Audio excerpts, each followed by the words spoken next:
Cashflow Portal is a real estate syndication software that helps streamline equity raising, helps syndicators reach out to investors, as well as giving a source of truth of a system of record for all the passive investors.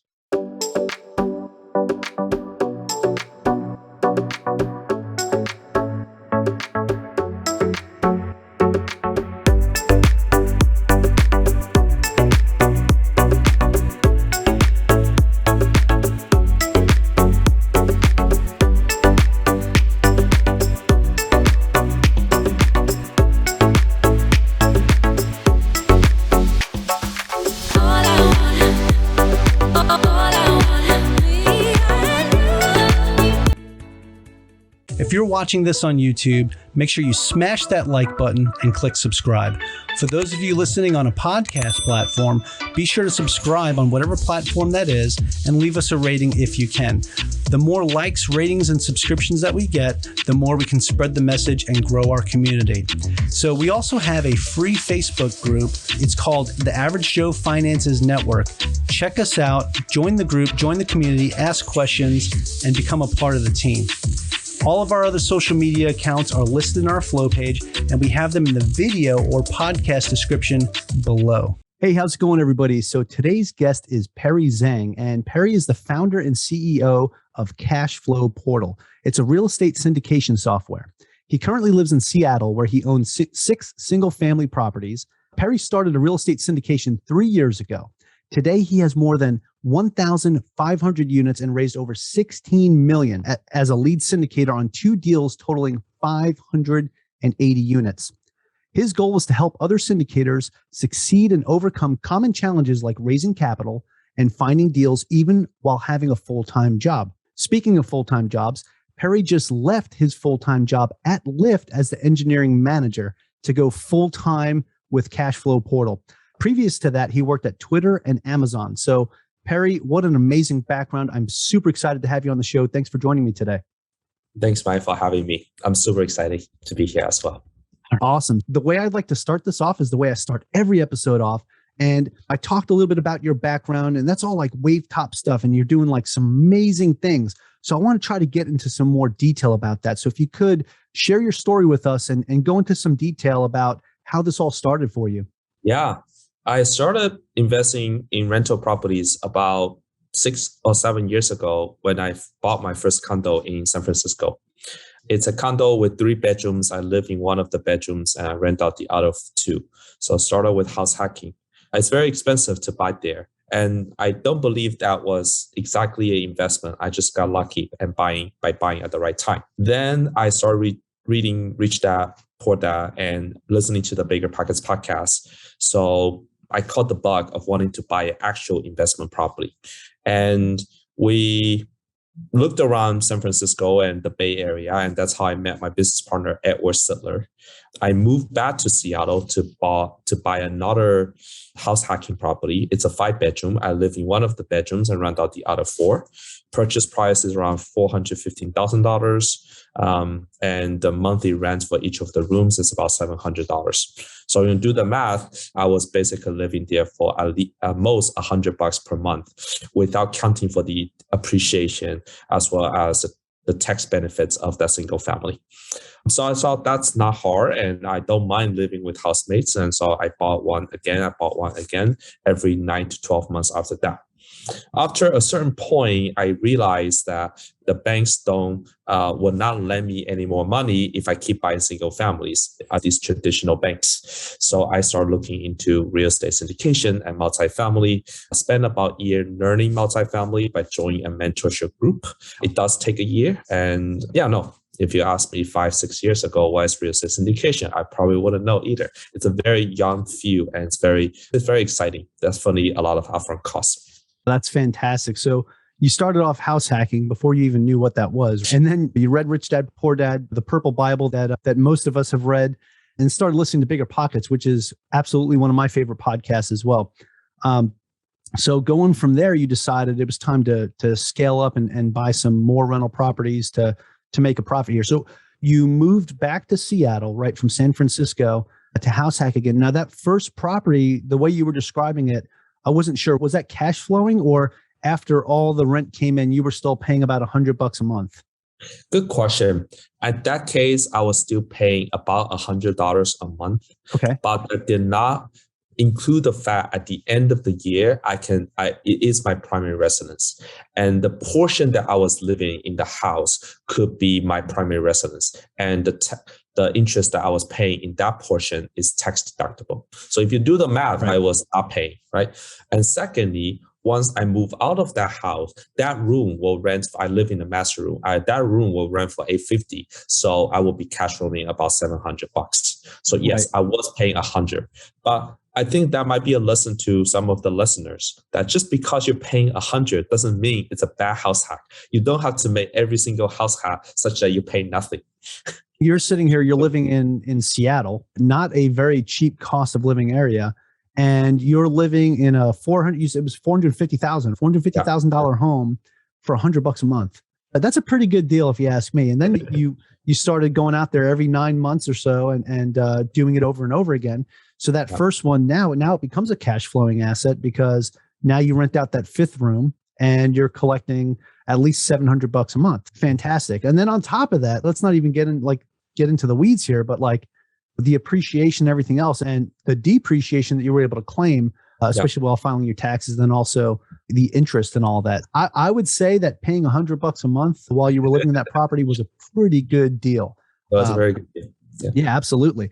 And then moving on from there, you decided you wanted to scale even higher and start looking at real estate syndications, right? And that's one of the fastest ways to scale both the amount of units and also your monthly cash flow is to start looking into multifamily. I've had multiple guests on that talk about that, how they go from single family or they have small multifamily like duplex, triplex, quadplexes, and then they decide it's time to get into something bigger.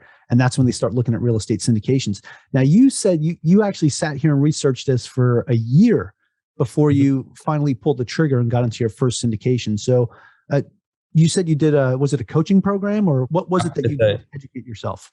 Yeah. So a little bit about the background. We did a JV on a 7-unit in Tacoma before I went full steam into the coaching program.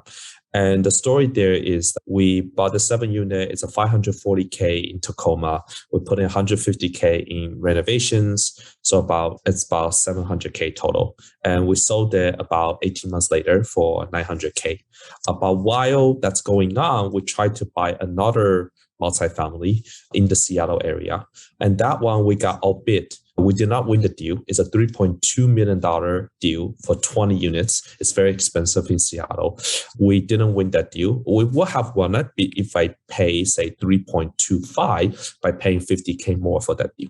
And that's when I realized I want to be in a program where the name speaks for itself, that the brokers took us seriously if they saw, okay, you're part of the XYZ program. Okay. And so that's when I went to Dallas, and my business partner is awesome. He moved to Dallas after we joined the program to be full-time asset manager / boots on the ground. So super blessed with the right team. So he's there in Dallas, underwriting, looking at properties every day, looking at the brokers' deal box. I'm in Seattle, also underwriting, talking to brokers, lenders, as well as just thinking about what's the next step. And then we can get into like whole equity raising part as well. But from the moment that we joined the program to the moment that we have a deal under contract, it took us about 7 months. And that 7 months to me, it was very long, 7 to 9 months. We finally closed it in about a year after we joined the program. It took us about 3 months to close. Yep. Wow. So, and that was the first deal that you guys did together as a partnership? Yeah, as a syndicator. Yeah. Okay. Now, that's not the 7-unit, right? This is something else in Dallas, or? So the 7-unit in Tacoma was also Ed and I. We did that together. Okay. And then the first true syndication is 172 units. We were also the syndicators on that one. Every deal I have done is I'm the lead syndicator. I try not to do co-sponsorship or like just helping raise equity and doing a little bit asset management. That's because I believe that if the deal didn't do well, then there's no next deal. That's it. That is my belief.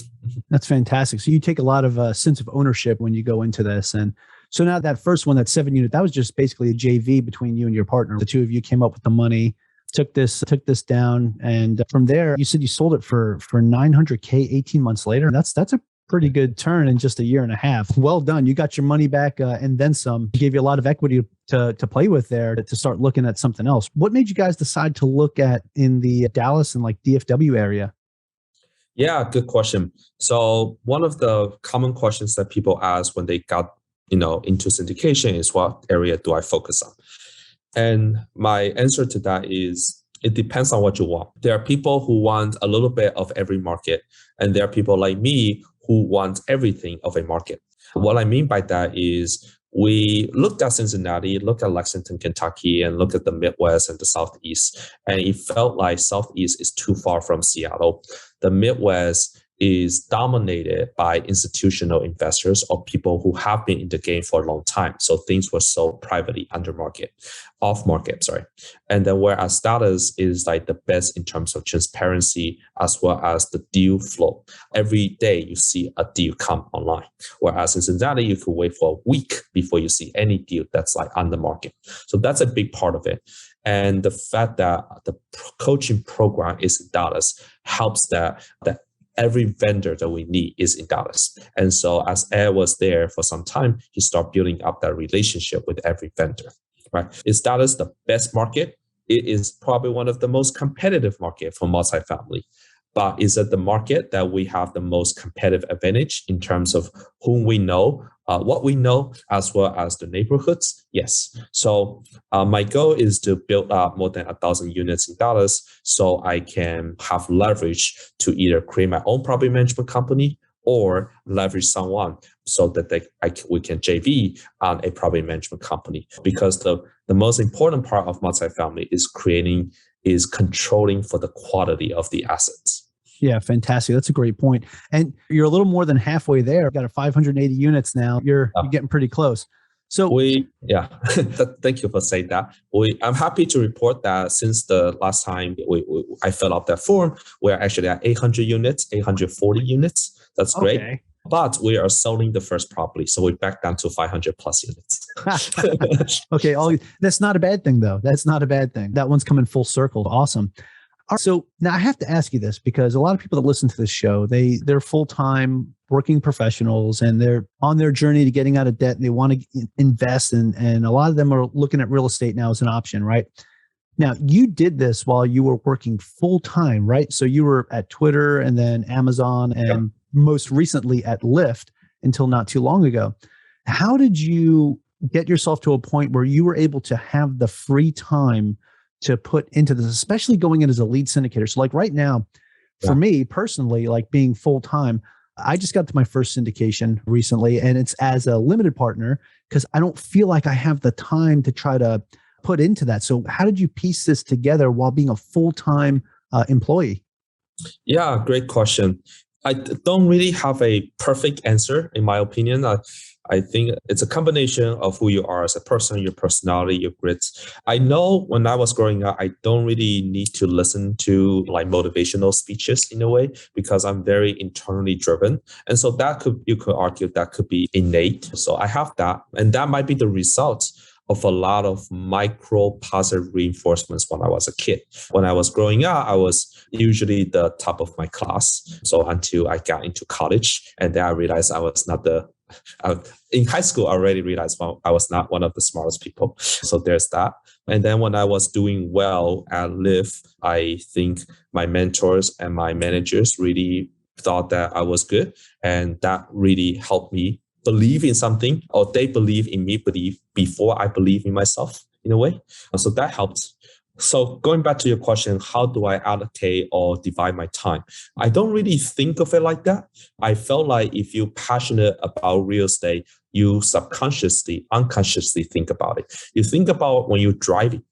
A classic example was people were asking me how much they will be getting back on their property tax or their interest rate tax rebate. And I did the math. You should put down 20%, so the debt coverage is 80%. And your high income earners is 30% or 33% tax rate. So 30% times 80% is about 24, 25%. So by telling you how much you purchased it for, in my mind, I can do the math and tell you how much money you should get back in terms of tax rebate. And whenever people heard that, they're like, oh my God, how do you know this? I'm like, yeah, I think about that while I'm driving. And that, sir, does not take you to divide out the time to do X or Y, Z. You just think about it, okay? So that's one. It's just like, if you obsess about something, you think about it every day or every parts of the day. And second, it will be a really bad idea, in my opinion, that people quit their W-2 job to focus on real estate full time before they're seeing that momentum. Because number one, if you're not passionate about it to do it while having a W-2 job, then you're probably not passionate about enough.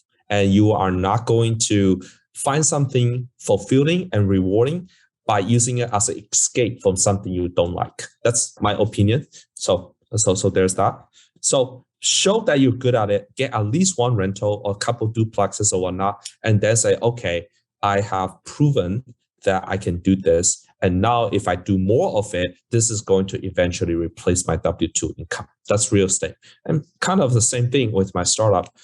Now, I think in your case, there is a point in which physically you just do not have enough time. For the last year and a half, I was basically doing 3 jobs. I was an engineering manager at Lyft. I was doing 2 syndications while having a full-time job. And then I have my startup. And I could say that you can do real estate syndication while having a full-time job. But I was burning out doing a startup while having a full-time job and a syndication. And so I think it's 10 times harder. And so I did need to quit at some point. Yeah. I don't know. Happy to answer more questions. Yeah, no, that's fantastic. All great points too, because it was something that one of the things I wrote down here, the most recent one, is how you subconsciously would think about real estate, and even to the point where you can do this napkin math in your head that they've got questions about going in on a deal with you, and you're just like, hey, give me a second, let me put into the calculator here. Yeah, you're going to get this much back for your tax return. That's amazing, man. And that's a testament of the hard work and effort that you've put into it, that you're at the point where you can just spit this stuff out. That's amazing. But I want to point some things out that really stick out to me and I think is absolutely awesome, where you're talking about how even since your childhood, there's something that you mentioned. It was micro-positive reinforcements as a child that got you to this point where it always helped you, it gave you that inner motivation and that push to keep doing that. You were inspired as a kid. And I think that's important for anybody that's listening who's a parent right now, that instill that mindset into your children, instill that motivation, lift them up and be positive, because what Perry's doing here is a perfect example of being raised in a positive household where he was able to get this subconsciously, just in the back of his head, this motivation, this innate motivation that's always there. So that's really wonderful to hear. I had to write that down. Because I have 2 young daughters, and that's one of the things that I try to focus on with them is just their whole thought process when it comes to money, what to do with money, how to invest. And financial education, I think, is something that's we really lack in the public education system. Being that we homeschool our kids, that's part of the curriculum is financial education. I think that's fantastic. And I really loved hearing that part of your story. That's absolutely amazing. Now, you mentioned this, your startup, and I want to talk about your startup, right? So you started this startup, it's called the Cashflow portal, right? Now, besides that, because I know you're like a tech junkie, and this is one of the things I'm excited to talk to you about. Now, the Cashflow portal, what exactly is the Cashflow portal? Can you describe it? And how would somebody who's an investor or has a real estate business, how would they benefit from checking out the Cashflow portal? Good question. So Cashflow portal is a real estate syndication software that helps streamline equity raising, helps syndicators reach out to investors, as well as giving a source of truth of a system of record for all the passive investors. So if you are a passive investor, traditionally, you will get a DocuSign to sign all your documents in the email. And then once you sign it, you will receive monthly emails from your syndicator on the performance of that deal or of that fund. And then you will ask your syndicator once once in a while on how the property is doing. Say you invest $50,000, how much is that really $50,000 worth? And then when it comes to tax returns, your syndicator might give you a call to write down your social security number so that they can file the K1s on your behalf, and they give you a piece of K1 and they'll send it to you. That whole logistics seems very scattered, fragmented, and a little bit kind of mom and pop, not professional. That's not how you do it when you invest 50K in the stock market. Now, the value for the syndicator is I am trying to raise $4 million from, say, 70 investors. I need to send out 70 DocuSigns. Then I get back the DocuSign, countersign it, put the name on my spreadsheet, denote how much they invested. Every 3 months, I write down how much each person has gotten their distributions, and then I send out the emails through MailChimp. And then at the end of the year, I need to record everyone's bank statement so I know their ACH as well as their Social Security to file the taxes. That also seems a little bit unprofessional, and that also takes a lot of time. So the idea is having a centralized source of truth helps the syndicators become more efficient with their time, can do more deals, raise more money, as well as become professional in front of the investors. Right on. There was one word you said, though, that you said it was unprofessional. I would say it's more like outdated, right? With the way current technology is, just the way that you could do things and automate certain things. I would say it's more outdated. And one of the things that you're bringing to the table is like that refresh, that tech refresh, that upgrade that's going to benefit those general partners that are doing these deals. And the whole time I'm sitting here in my head thinking, like, as you're describing the process and the going back and forth with DocuSign, and I realized this from the most recent syndication that I got myself involved in too, just going back and forth. And now the general partner that's sitting here, like as the operations officer that's sitting here and crunching the numbers and sending out the monthly updates and saying, okay, this is how well it's performed. This is how much you're getting on your return this month, and blah, blah, blah. Doing that for 70 other people, you probably just gave everybody listening to this show that's a GP some type of like PTSD just now. They're sitting here like, oh my God, he's right. So no, that's awesome. Yeah. So this alleviates a lot of that pain that these lead syndicators are going through. So it's definitely something that they might want to check out. Now, being a tech junkie as yourself, besides the Cashflow portal, what other like real estate apps or websites do you like, or that you currently use yourself while scoping out different deals? Yeah, good question. So I would tell you that we do not pay for, Asana is something we use to work with the property management company to keep track of the tasks they do, although we don't follow them religiously. Every single one of our meetings with our weekly property management company, we use Google Doc to keep track of our notes. So we are religiously taking notes. I really like this habit of yours of taking notes as well. And a Google Sheet to keep track of KPIs, key performance indicators. So those will be what's the occupancy, economic vacant occupancy, how many work orders do we still have, how many users we have term, and so on and so forth. And that right now we do it in the KPI.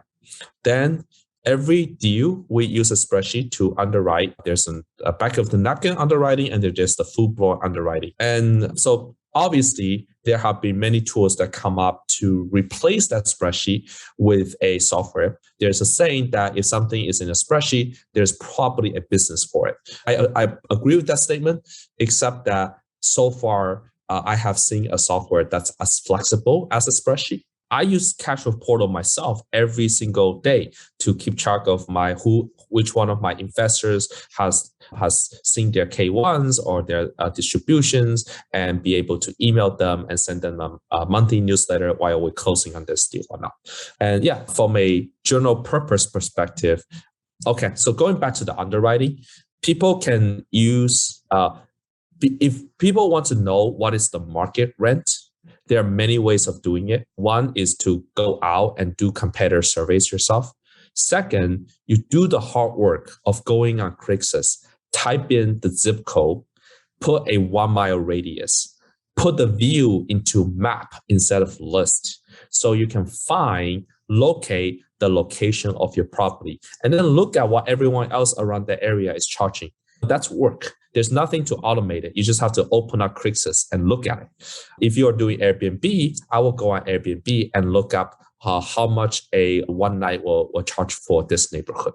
So I use all these little websites to gain information about this area or this deal. Yeah, that's great. Like writing down the stuff that you're talking about. So I've heard of many syndicators that use Asana as it's a good website for teams and everything.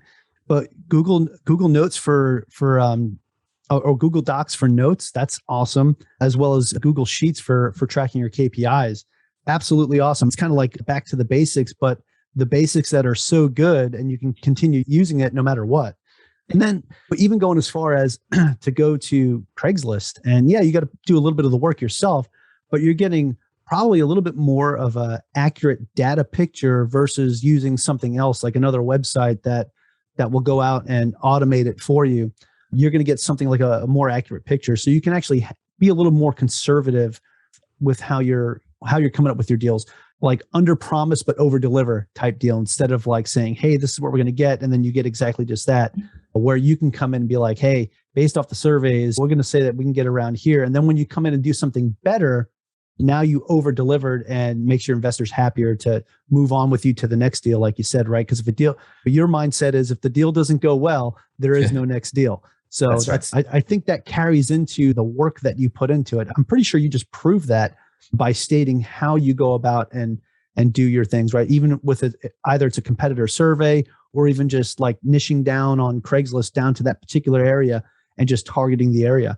And great point that you made too, for those that are like doing like Airbnb or VRBOs and stuff like that, to go in there and see what the competitors are doing, like what that market looks like, and build your own price list based off of that, because then you're going to have a good idea of what you could charge for rent. And will that work for the price of property that you're going to purchase? All that stuff is definitely fantastic advice. Okay. Now, since you are like the tech guy, right? And I know you're huge into the digital world.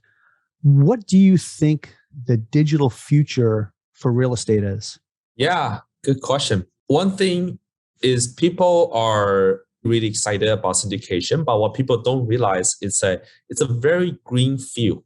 It's only been at most 9 years. I think it was 2012 when the law was passed. And it takes about 2 years for it to even to people even hear about it. And then it's only not until 2018 or 19 that it started really gaining traction. So I think it's still a second inning on all the real estate syndication. If you look at 1031 exchange, it's been here for more than 50 years. By second inning, I think there's still 40 more years to go after the first decade. Okay. And there are many more. And it might be common sense after a few decades that, oh yeah, this is what we do. And so what that means is you have this huge growth of real estate syndicators. You get into real estate syndication. Someone else is getting into real estate syndication. And guess what? It's not just multifamily. Real estate syndication is just a generic term of pulling money to buy something larger than one can buy, period. That happen to involve the logistics of signing PPMs, so that you agree contractually and legally to a binding agreement to share the profit. And it could be actually buying a amazing Airbnb down in Maui or Hawaii, that you are the operator of that Airbnb and you syndicate it. It could be self-storage, it could be residential, it could be a portfolio of residential. So because of that high growth of syndicators, I should have answered your question directly, is that as a passive investor coming into real estate syndication, they have no idea who's good and who's not good. They can look at people's websites and get an idea, but there's no way to say so-and-so is good, or they're just a good salesperson without sitting down and talking to them. So I think the digital future is moving towards information sharing and the equivalent of a IMDb of real estate syndicators in the world. That's why I think it's going. A place where you can see the track record and the reviews of real estate syndicators.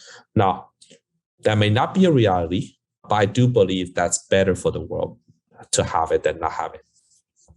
Yeah, I was actually just going to comment on that too, because when you mentioned it's like becoming like the IMDb of real estate syndicators, right? So it's just now you want to see the track records of people, because as it's growing, there's a lot of people now like getting into syndications, like starting off fresh and brand new, and you don't know who they are. They could be like up and coming and be the best, but you don't know who they are. I think the route you went when you started and got yourself involved in a bigger name by going through that coaching program, you were able to add a little more merit to your background, right? And be more of a known force in the syndication space, right? So something like that's very important. Like if I was to say, hey, I want to be a GP and do my first syndication and I'm going to start it like next week, people are like, what the heck do you know about this stuff, Mike?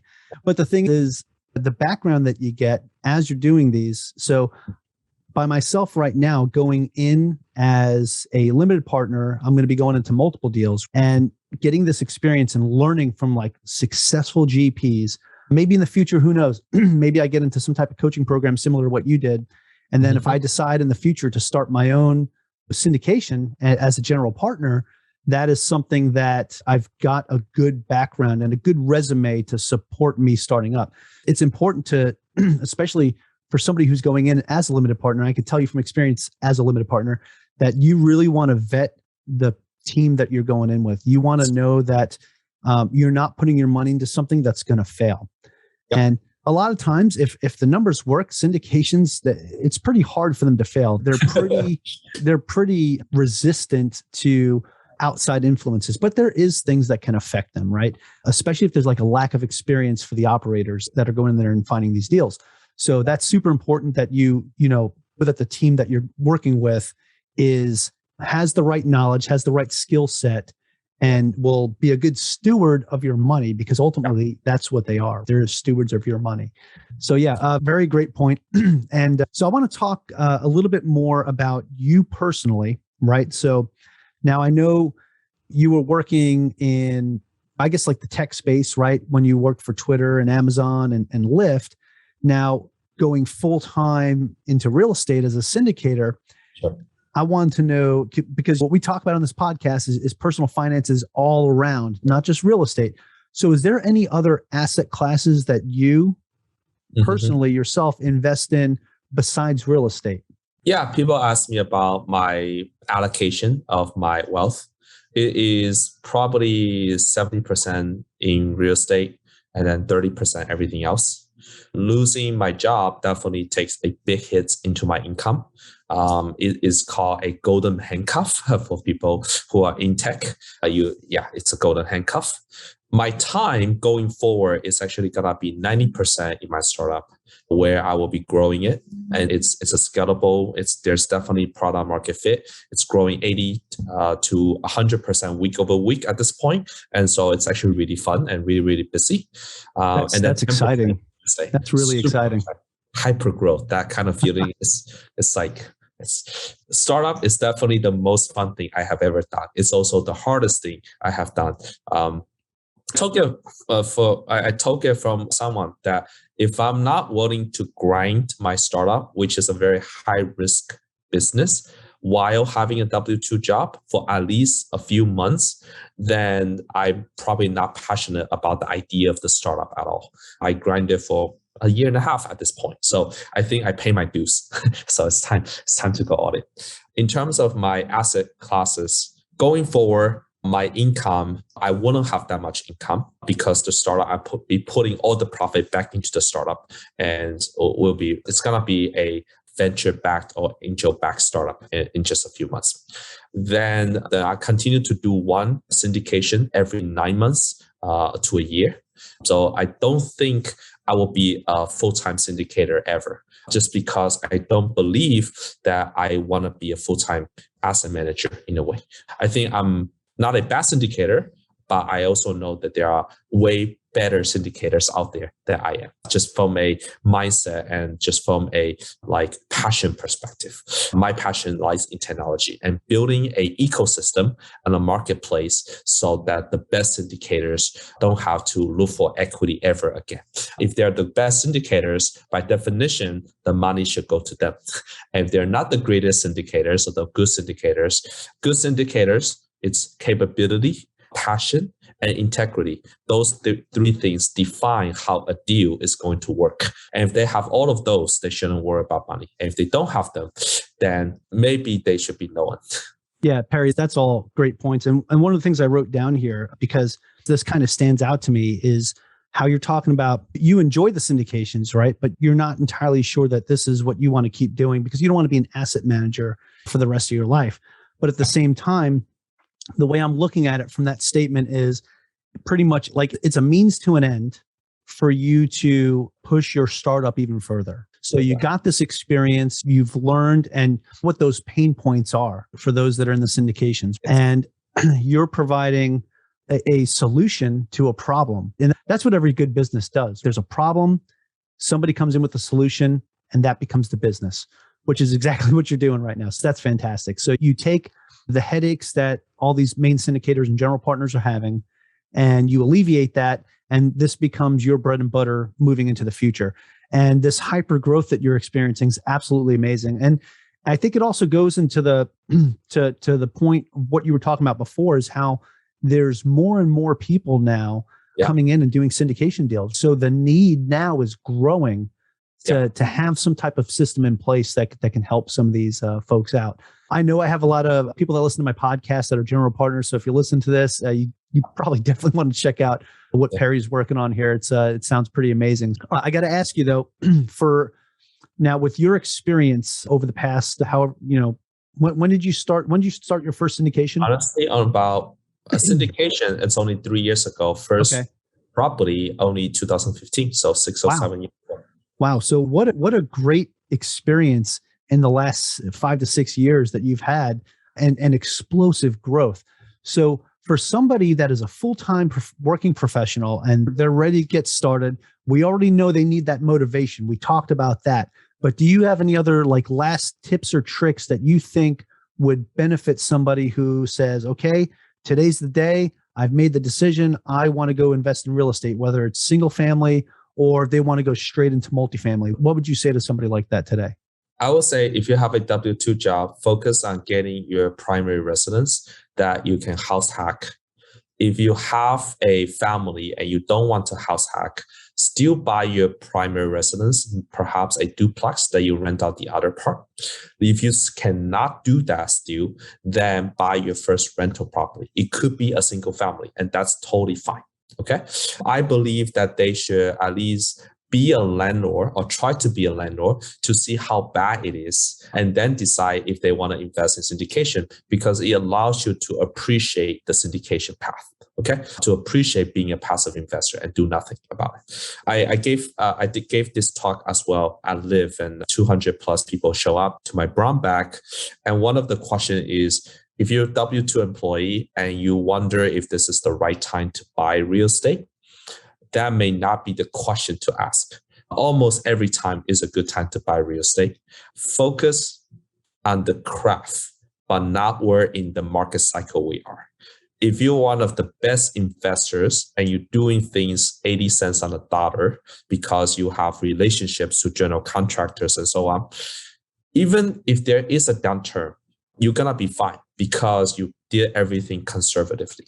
Don't focus on try to see if we are the right time or whatnot. You will not know. But what you can know is get in the game and be better. If you're one of the best, like in your job, in military or tech, if you're one of the best engineers working at Google, I don't think you'll worry about there is a tech downturn, because that Google engineer will have a much easier time finding a new job than someone who working at a non-second or third tier tech company. Yeah, right on. That's fantastic and great advice, right? So if this is something you're looking to get into, go feel that pain of that first rental property and learn to appreciate all the joys that come with that, and the 3 o'clock in the morning phone calls and things like that.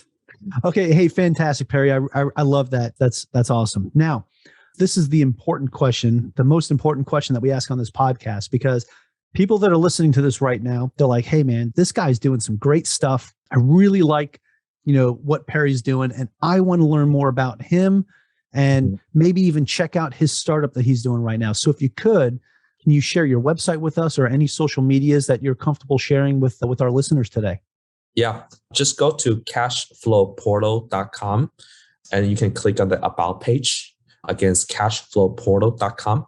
You can email me at perry@cashflowportal.com, or you can just add me on LinkedIn or Facebook. My name is Perry Zang. I think there should be 1 or 2 Perry Zangs out there. So yeah, I'm happy to chat with upcoming future real estate syndicators or current real estate syndicators about anything. And if you have pain points with as an LP, as a GP, with your software or with the whole what you can do better, just let me know. I'm very curious to learn how we can do things better. That's fantastic. And being able to accept that feedback is only going to make things better for with what you're doing with the Cashflow portal and for those that are benefiting from the service that you provide. Perry, that is fantastic. We'll make sure we have all of those in the show notes. We'll have links to your website as well as your social media to make it easier for those that are listening. And if you're driving, don't sit here and try to do it on your phone. Pull over or wait till another time and make a mental note. But either way, it's going to be in the show notes and you can copy and paste it from there. Make it easy for you. So Perry, this has been an amazing conversation. I really enjoyed it. I really enjoyed picking your brain, especially with the tech side of this. I think that was particularly very fun. So thanks again for joining me today. Thank you, Mike. Right on. We're out of here. Thank you for making it to the end of this episode. Greatly appreciate you being here with me today on the Average Joe Finances podcast. If you haven't done so yet, make this the episode that you go leave us a 5-star rating or subscribe to our YouTube channel. The Average Joe Finances podcast is for informational and entertainment purposes only. Have an outstanding day.